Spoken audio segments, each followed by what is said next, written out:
பிரதி சபாநாயகர் அவர்களே, இலங்கையினுடைய 10வது பாராளுமன்றத்தின் முதலாவது கூட்டத்தொடரிலே என்னுடைய உரையை ஆற்ற கிடைத்த சந்தர்ப்பத்துக்கு முதலில் நன்றிகள். மிக முக்கியமாக இந்த பாராளுமன்றத்துக்கு தெரிவாகி வந்திருக்கின்ற புதிய பாராளுமன்ற உறுப்பினர்கள், பழைய பாராளுமன்ற உறுப்பினர்கள், சபாநாயகர் உட்பட்ட அனைத்து பிரதி சபாநாயகர் உட்பட எல்லோருக்கும் என்னுடைய வாழ்த்துக்களை தெரிவித்துக் கொள்கின்றேன். மிக முக்கியமாக 2002ஆம் உலகப் போர் நடைபெற்ற காலத்திலே மிகப்பெரிய யுத்தம் ஒன்று முடிவடையும் தருவாயில் முற்றுமுழுதாக தோற்கடிக்கப்பட்டு சரணடையும் நிலையில் இருந்த போதிலும் அணுகுண்டு வீச்சுக்கு உட்படுத்தப்பட்டு இருபெரும் நகரங்களையும் 2 லட்சம் மக்களையும் இழந்து இன்று வரை கதிர்வீச்சு தாக்கத்திலிருந்து முழுமையாக விடுபடாத போதிலும் மீண்டும் ஒரு பொருளாதார வல்லரசாக எழுச்சி பெற்று நிற்கும் ஜப்பானிய தேசத்தின் அன்பளிப்பான இக்கட்டிட தொகுதியில் நின்று எதிர்காலம் பற்றிய உயர்வான நம்பிக்கையுடன் என்னுடைய இந்த 10வது பாராளுமன்றத்திற்கான முதலாவது உரையை நான் ஆற்றுகின்றேன். மிக நீண்ட இடைவெளிகளுக்கு பிற்பாடு, குறிப்பாக கடந்த 55 வருடங்கள் ஜேவிபி ஜனதா விமுக்தி பெரமுன இன்று என்பிபியாக மாற்றம் பெற்றிருந்தாலும் உங்களுடைய அந்த அரசியல் வரலாறு 71ஆம் ஆண்டிலிருந்து பிற்பாடு 89ஆம் ஆண்டிலும் ஏற்பட்ட பல இராணுவ ரீதியான உங்களுடைய முயற்சிகள் தோற்கடிக்கப்பட்ட போதிலும் உறுதியான ஒரு மனநிலையோடும் மக்களிடம் நீங்கள் செய்த அரசியல் வேலை திட்டங்களின் ஊடாகவும் 55 வருடங்கள் கடந்து 71ஆம் ஆண்டிலிருந்து இன்று வரை 55 வருடங்கள் கடந்து நீங்கள் மீண்டும் இலங்கையினுடைய ஆட்சியை முற்றுமுழுதாக ஜனநாயக முறைப்படி பெரும்பான்மையோடு கைப்பற்றியிருக்கிறீர்கள் என்பது ஒரு வரலாற்றில் ஒரு அடையாளமாக இருக்கின்றது. அதுபோலதான் நாங்களும் ஒரு ஆயுத விடுதலை போராட்டத்தினூடாக எங்களுடைய உரிமைகள் தொடர்பாக ஜனநாயக ரீதியான போராட்டங்கள் மழுங்கடிக்கப்பட்ட பொழுது, ஆயுத முனை கொண்டு மழுங்கடிக்கப்பட்ட பொழுது, ஆயுத முனை கொண்டு தடுக்கப்பட்ட பொழுது, ஆயுத முனை கொண்டு நாங்கள் வன்முறை ரீதியாக அடக்கப்பட்ட பொழுது எங்களுடைய இளைஞர்கள் துப்பாக்கிகளை தூக்க வேண்டிய நிர்பந்தத்துக்கு உள்ளாக்கப்பட்டார்கள். அவ்வாறு கடந்த 80 வருடங்களுக்கு மேலாக நாங்களும் ஒரு நீண்ட போராட்ட வரலாற்றை கொண்ட ஒரு இனம். எங்களுக்கான உரிமைகள் இன்றும் பெறப்படாத நிலையில் நாங்களும் உங்களைப் போல ஒரு வரலாற்றை கொண்டவர்களாக இந்த தேசத்திலே இருக்கின்றோம்.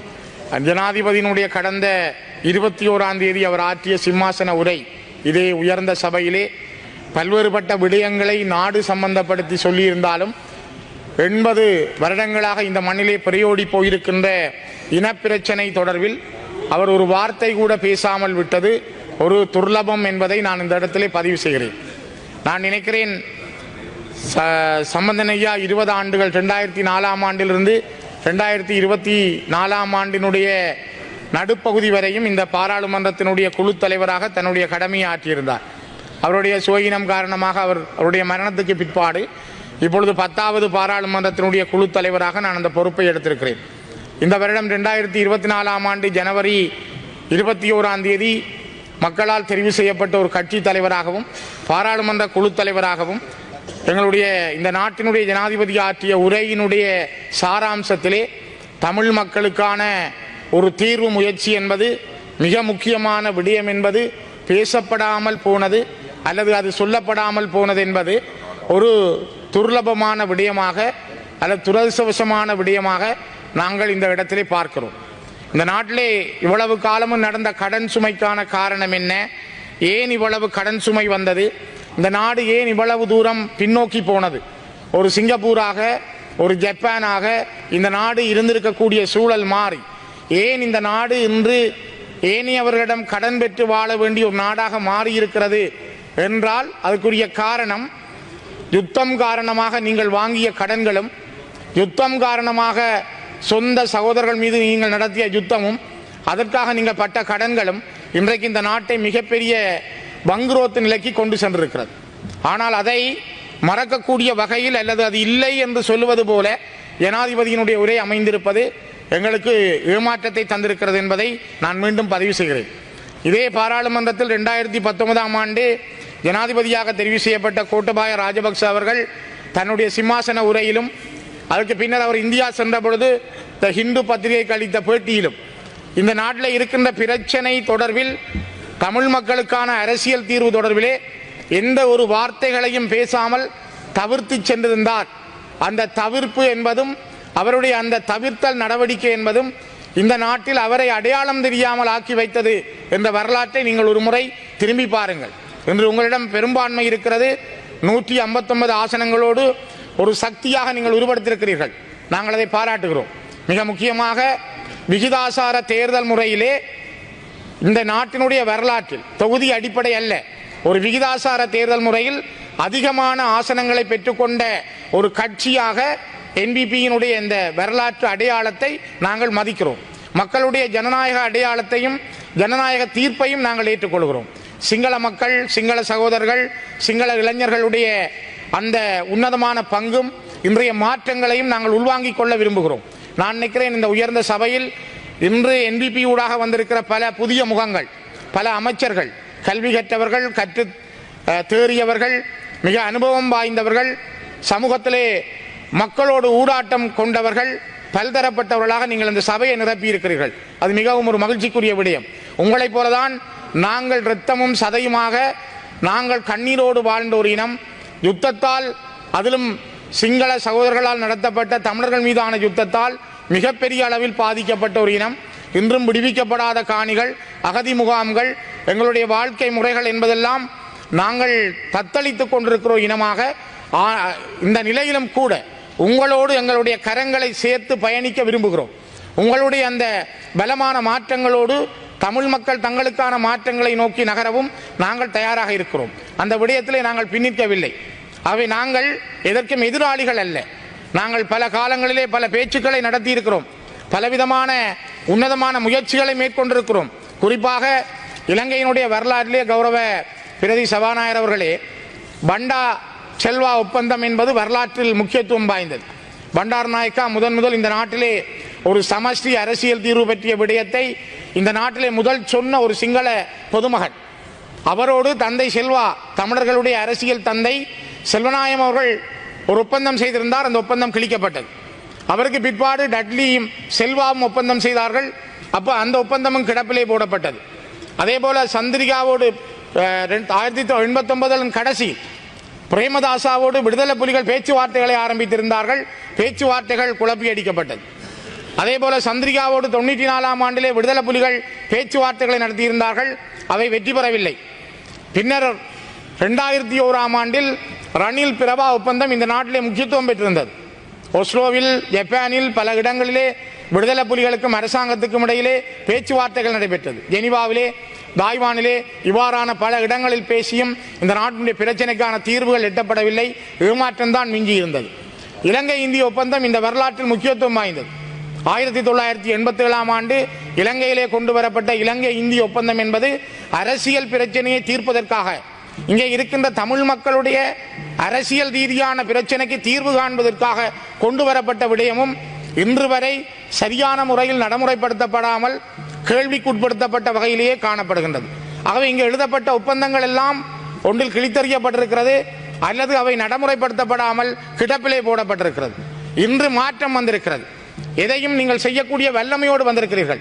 ஜே.ஆர். ஜெயவர்தன் அவர்கள் இந்த அரசியல் அமைப்பை கொண்டு வந்த பொழுது 78ஆம் ஆண்டிலே அவர் சொன்னது, நாங்கள் ஆணை பெண்ணாகவும் பெண்ணை ஆணாகவும் மாற்றுவதை தவிர மீதி அனைத்தும் 78 அரசியல் ஜாப்பிலே இருப்பதாக. இலங்கையின் வரலாற்றிலே நீங்கள் 72 குடியரசு யாப்பாக இருக்கட்டும், அல்லது 78லே வந்த குடியரசு யாப்பாக இருக்கட்டும், இது யாவும் தமிழ் மக்களுடைய விருப்பங்கள் உள்வாங்கப்படவில்லை. அதே நேரம் மக்களுடைய ரெஃபரண்டம், பொதுசன வாக்கெடுப்புக்கு விடுக்கப்படவும் இல்லை. ஆனால் இப்பொழுது நீங்கள் ஒரு யாப்பு மாற்றத்தை கொண்டு வர விரும்பினால், ஒரு அரசியல் அமைப்பை மாற்ற விரும்பினால், பாராளுமன்றத்திலே 3/2 பெரும்பான்மை அது இப்பொழுது உங்களுக்கு இருக்கிறது, அது கொண்டு வர முடியும். ஆனால் அதை ரெஃபரண்டமாக பொதுசன வாக்கெடுப்புக்கு விட வேண்டும் என்பது ஒரு நியதியாக இருக்கிறது. அதை மாற்ற முடியாது. அந்த நியதியன் என்பது நாளை தமிழ் மக்களுக்கான பிரச்சனைக்கு என்ன தீர்வை தரப்போகிறது. நாங்கள் நீண்ட காலமாக போராடி கிட்டத்தட்ட 4 லட்சம் தமிழ் மக்கள் இந்த மண்ணிலே இறந்திருக்கிறார்கள். 60,000க்கும் மேற்பட்ட போராளிகள் இந்த மண்ணிலே விதைக்கப்பட்டிருக்கிறார்கள். கோடிக்கணக்கான சொத்துக்கள் அளிக்கப்பட்டிருக்கிறது. இவற்றையெல்லாம் இழந்தும் நம்பிக்கையோடு நிமிர்ந்து நிற்கிற ஒரு இனம் உங்களோடு கைகோர்க்க தயார் என்று இன்றும் எங்களுடைய சமாதான கதவுகளை திறந்தபடி உங்களிடம் நாங்கள் பேசுகிறோம். காரணம், இந்த நாட்டிலே நீங்கள் நீங்களாகவும் நாங்கள் நாங்களாகவும் எங்களுடைய உரித்துக்களோடு வாழ வேண்டும் என்ற அந்த உன்னதமான எண்ணங்களோடும் உயர்ந்த குணங்களோடும் உங்களுடைய கரங்களோடு சேர்ந்து செல்ல, உங்களோடு சேர்ந்து செல்ல நாங்கள் தயாராக இருக்கிறோம். ஆனால் தயார் நிலை என்பது நாங்கள் எவ்வாறு சிங்கள மக்களுடைய தேசிய அடையாளங்களை, உங்களுடைய இன மத கலாச்சார அடையாளங்களை, உங்களுடைய நில அடையாளத்தை, உங்களுடைய மொழி அடையாளத்தை, உங்களுடைய கலாச்சார அடையாளத்தை மதிக்கிறோம். அது ஒரு இனத்துக்குரியது, அது ஒரு இன குழுமத்துக்குரியது. அதே போல இந்த மண்ணிலே 21ஆம் நூற்றாண்டுக்கு இயேசுவினுடைய கிறிஸ்து பிறப்பதற்கு முற்பட்ட வரலாற்று சிந்தனைகளை விட்டு இப்பொழுது இருக்கிற 21ஆம் நூற்றாண்டின் காலத்துக்கு நீங்கள் வருவதென்றால் இப்பொழுது இருக்கிற கால சூழல் எவ்வாறான விடயங்களை கையாள வேண்டும், எவ்வாறு இந்த அரசியல் மாற்றங்களை நோக்கி நகர வேண்டும் என்பதில் உங்களுடைய கரிசனைகளை நாங்கள் எதிர்பார்க்கிறோம், உங்களுடைய எண்ணங்களை நாங்கள் எதிர்பார்க்கிறோம். அதற்காக உங்களோடு பேசுவதற்கும் சிங்கள மக்களுடைய எண்ணங்களோடு சேர்ந்து செல்வதற்கும் இந்த நாட்டிலே நாங்களும் எங்களுக்குரிய மொழி, எங்களுக்குரிய பண்பாடு, எங்களுக்குரிய நில அடையாளம், பூர்வீக குடிகளான எங்களுடைய இந்த மண்ணினுடைய சொந்தத்தோடு நாங்கள் இந்த தேசத்தில் உங்களுடைய இனக்குழுமமாக நாங்கள் உங்களோடு சேர்ந்து வாழ நாங்களும் நீங்களும் தேசத்தில் ஒன்றாக இருந்தாலும் இரண்டுபட்ட தேசத்துக்கு இரண்டுபட்ட இனக்குழுமங்கள் என்பதை அடையாளத்தோடு வாழ்வதற்கு நாங்கள் விரும்புகிறோம். நாட்டிலே சமாதானம், சமத்துவம், சம உரிமை உண்மையானது. நாங்கள் யாரும் அதை நிராகரிக்கவில்லை.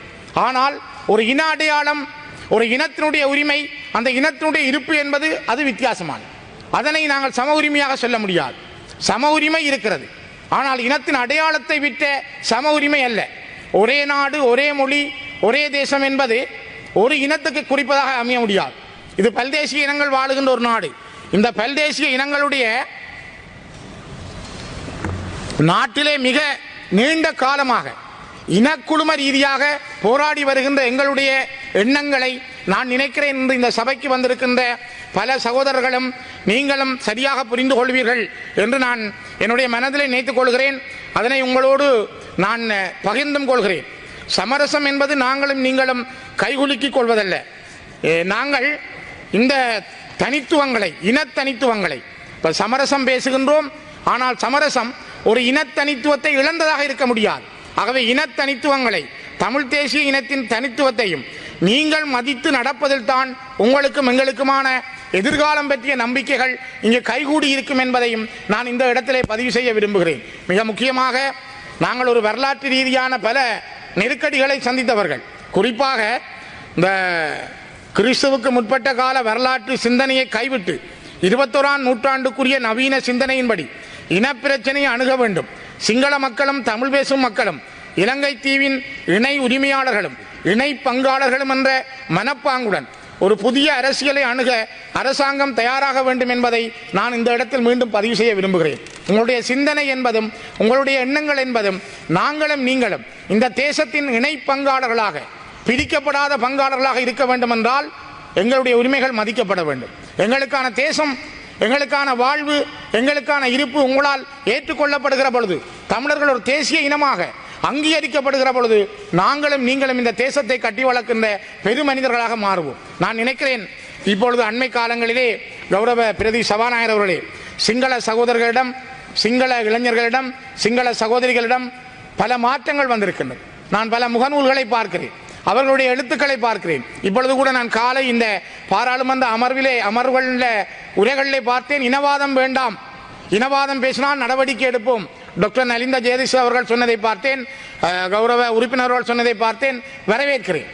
இதை நான் நினைக்கிறேன், நீங்கள் கிட்டத்தட்ட 80 ஆண்டுகளுக்கு முதல் செய்திருந்தால், இந்த நாட்டிலே இனவாதம் இல்லாமல் போயிருந்தால், 56ஆம் ஆண்டிலே அல்ல கந்தலாயில் தமிழர்கள் வெட்டி படுகொலை செய்யப்படாமல் இருந்திருந்தால், 1983 கொழும்பிலும் மலையகத்திலும் தமிழர்கள் படுகொலை செய்யப்படாமல் இருந்திருந்தால், 2009 வரைக்கும் தமிழர்கள் படுகொலை செய்யப்படாமல் இருந்திருந்தால், நான் நினைக்கிறேன் இந்த நாட்டில் இனவாதம் இருந்திருக்காது. அந்த சம உரிமை கட்டி வளர்க்கப்பட்டிருந்தால் இனவாதம் இருந்திருக்காது. அந்த சொல்லை, அந்த நிலைமை இருக்கக்கூடாது என்பதை நாங்களும் வரவேற்கிறோம். அதற்காக நாங்கள் உங்களோடு இருப்பதற்கு தயாராக இருக்கிறோம், உங்களோட சேர்ந்து பயணிக்க தயாராக இருக்கிறோம். ஆனால் அந்த சொல் என்பது ஒருவரை ஒருவர் அடக்குவதாக இருக்கக்கூடாது. உரிமை பறிக்கப்பட்டவர்களும் உரிமை பறிப்பவர்களும் ஒரே சகோதரர்களாக எப்படி வாழ முடியும்? கௌரவ பிரதி சபாநாயகர் அவர்களே, உரிமை பறிக்கப்பட்டவர்களும் உரிமை பறிப்பவர்களும் ஒரே சகோதரர்களாக எப்படி வாழ முடியும்? இது நாங்கள் யோசிக்கப்பட வேண்டிய விஷயம். சாதாரணமாக பாருங்கள், இந்த நாட்டிலே யுத்தம் நடந்தது, தமிழர்கள் கொல்லப்பட்டார்கள். கொல்லப்பட்ட தமிழர்களுக்கு நாங்கள் தான் நீதிபதிகள் என்று கொன்றவரே மாறுவாராக இருந்தால், கொலை செய்தவரே நீதிபதியாக மாறுவாராக இருந்தால் அது நீதியாக அமையுமா? அதனால் தான் நாங்கள் நினைக்கிறோம், நீங்களும் நாங்களும் பல விட்டுக் கொடுப்புகள் கொடுக்க நாங்கள் தயாராக இருக்கிறோம். நீங்கள் இந்த அரசியல் தீர்வு விடயத்திலே செல்ல வேண்டிய தூரம் மிக நீண்டது. அது நான் நினைக்கவில்லை. ஒரு குறுகிய காலத்துக்குள், ஒரு குறுகிய இடைவெளிக்குள் இந்த அரசியல் எல்லைக்கான தூரத்தை உங்களால் அடைய முடியும். நீங்கள் பொருளாதார ரீதியாக நாடு எதிர்கொள்கின்ற சவால்களை சந்திப்பதற்கே உங்களுக்கு நாட்கள் மிக மிக காணாமல் இருக்கு. ஆனால் இந்த விடயங்களுக்கு நீங்கள் தீர்வு காண வேண்டும் என்றால் மிக முக்கியமாக தமிழ் மக்களுடைய நீங்கள் அடைய முனைகிற பொழுதுதான், அதுக்கு ஒரு சரியான தீர்வை எட்ட முனைகிற பொழுதுதான் உங்களால் அதற்கான எண்ணங்களை சரியான முறையில் பிரதிபலிக்க முடியும். மிக முக்கியமாக இங்கு அடக்குபவர்களோ அடக்கப்படுபவர்களோ இல்லை என்கிற ஒரு செய்தி வரப்பட வேண்டும். மிக முக்கியமாக பிரதி சபாநாயகர் அவர்களே, இந்த நாட்டிலே ஆபிரகாம் லிங்கன் ஒரு காலத்தில் சொன்னது போல, நான் அடிமையாக இருக்கவும் மாட்டேன், அதே போல அடக்குபவனாக இருக்கவும் மாட்டேன் என்று. அதே போல இந்த நாட்டிலே அடக்குபவர்களும் இருக்கக்கூடாது, அடிமைப்படுத்தப்படுகின்றவர்களும் இருக்கப்படக்கூடாது. நான் நினைக்கிறேன், நீங்கள் ஒரு இடதுசாரி சிந்தனைகளுக்கூடாக வந்த பல கௌரவ உறுப்பினர்களை நான் பார்க்கிறேன். உங்களிடம் அது இருக்கும் என்று நான் நினைக்கிறேன். அந்த இடதுசாரி சிந்தனையில் இருக்கின்ற உங்களுடைய ஒடுக்கல்களுக்கு எதிரான கொள்கை, உங்களுடைய இடதுசாரி சிந்தனைகள், நீங்கள் சுரண்டலுக்கு எதிரான கொள்கைகள், உங்களிடம் இருக்கிற லெனினிசம், மார்க்சிசம் அல்லது உங்களிடம் இருக்கிற மாவோ சேதுங்களுடைய கொள்கைகள் என்பது ஒரு சுயநிர்ணய உரிமை உள்ள இனத்தினுடைய ஒடுக்குமுறைக்கு எதிராக, அந்த இனத்தினுடைய பாதிப்புக்கு எதிராக கிளர்ந்தெழுகின்ற சேகுவேராக அல்லது அந்த அந்த அந்த சேகுவேராக எப்படி ஒரு உரிமை குரலை உலகத்திலே ஒடுக்கப்பட்ட மக்களுக்கு பேசினாரோ அந்த சேகுவேராவாக நீங்கள் இருப்பீர்கள் என்று நான் நினைக்கிறேன். அந்த லெனினாக நீங்கள் இருப்பீர்கள் என்று நான் கருதுகிறேன். அந்த ஏங்கல்ஸாக இருப்பீர்கள் என்று நான் கருதுகிறேன். அந்த மாவோ சேதுங்காக நீங்கள் இருக்க வேண்டும் என்று நான் எண்ணுகிறேன். ஆகவே இது எங்களுடைய நாட்டினுடைய அடிப்படையிலே பாதிக்கப்பட்ட ஒரு இனமாக, தொடர்ந்தும் நெருக்கடிக்குள் வாழுகின்ற ஒரு இனமாக, எங்களுடைய பிரச்சனையை தீர்ப்பதற்கு ஜனாதிபதி தன்னுடைய உரையிலே பேசாமல் விட்டது கவலை அளிக்கிறது. நான் மீண்டும் சொல்கிறேன், மஹிந்த ராஜபக்ச அவர்கள் ஜனாதிபதியாக இருந்த பொழுது, ஒரு நிமிஷம், மஹிந்த ராஜபக்ச அவர்கள் இலங்கையின் ஜனாதிபதியாக இருந்த பொழுது அவரோடு 19 தடவைகள் சம்பந்தனியா தலைமையிலே எங்களுடைய கட்சி பேசியிருந்தது. எதுவுமே நடக்கவில்லை கௌரவ பிரதி சபாநாயகர் அவர்களே. அதே போல 2015 19 வரை நாங்கள் மைத்திரிபால ரணில் அரசாங்க காலத்திலே ஒரு இடைக்கால வரைவு தயாரிக்கப்பட்டது. பேச்சுவார்த்தைகள் 72 தடவை பாராளுமன்றம் அரசியல் நிர்ணய சபையாக மாறியது. ஆனால் எதுவும் நடக்கவில்லை. ஆகவே நாங்கள் ஏமாற்றப்பட்டிருக்கிறோம். தயவு செய்து சிந்தியுங்கள். தொடர்ந்தும் ஏமாற்றங்களோடு இனம் இருக்காது. நீங்கள் 55 வருடங்கள் கடந்து இலங்கையினுடைய ஆட்சியை பிடித்திருக்கிறீர்கள் என்றால் உங்களுடைய தியாகம், கிட்டத்தட்ட 60,000 to 80,000 வரையான சிங்கள இளைஞருடைய தியாகம், கதிராமத்து அழகி, மனம்பேரி உட்பட பல பேருடைய அந்த தியாகத்தை நான் இந்த இடத்திலே பதிவு செய்கிறேன். அதே போல தமிழ் மக்களுடைய 60,000க்கும் மேற்பட்ட மாவீரருடைய தியாகம், 4 லட்சம் மக்களுடைய தியாகம், எங்களுடைய இழப்பு என்பது இன்றைக்கு உங்களை எவ்வளவு சிறப்பாக சிம்மாசனத்தில் ஏற்றி இருக்கிறதோ அதே போல அந்த தியாகமும் அந்த அர்ப்பணிப்பும் எங்களுக்கான வரலாற்றை திறக்கும். இயற்கை அந்த இடைவெளியை விடாது என்ற நம்பிக்கையோடு உங்களோடு சேர்ந்து இந்த நாட்டிலே எங்களுக்கான சமஷ்டி அடிப்படையிலான தமிழ் மக்கள் தங்களை தாங்களே ஆளுகின்ற சுயாட்சிக்கான அரசியல் முறை பற்றி பேசுவதற்கு நாங்கள் எப்பொழுதும் எங்களுடைய சமாதான கதவுகளை திறந்து வைத்திருக்கிறோம். அது தொடர்பாக நாங்கள் பேசுவதற்கு தயாராக இருக்கிறோம் என்பதை குறிப்பிட்டு நிறைவு செய்கிறேன். நன்றிகள்.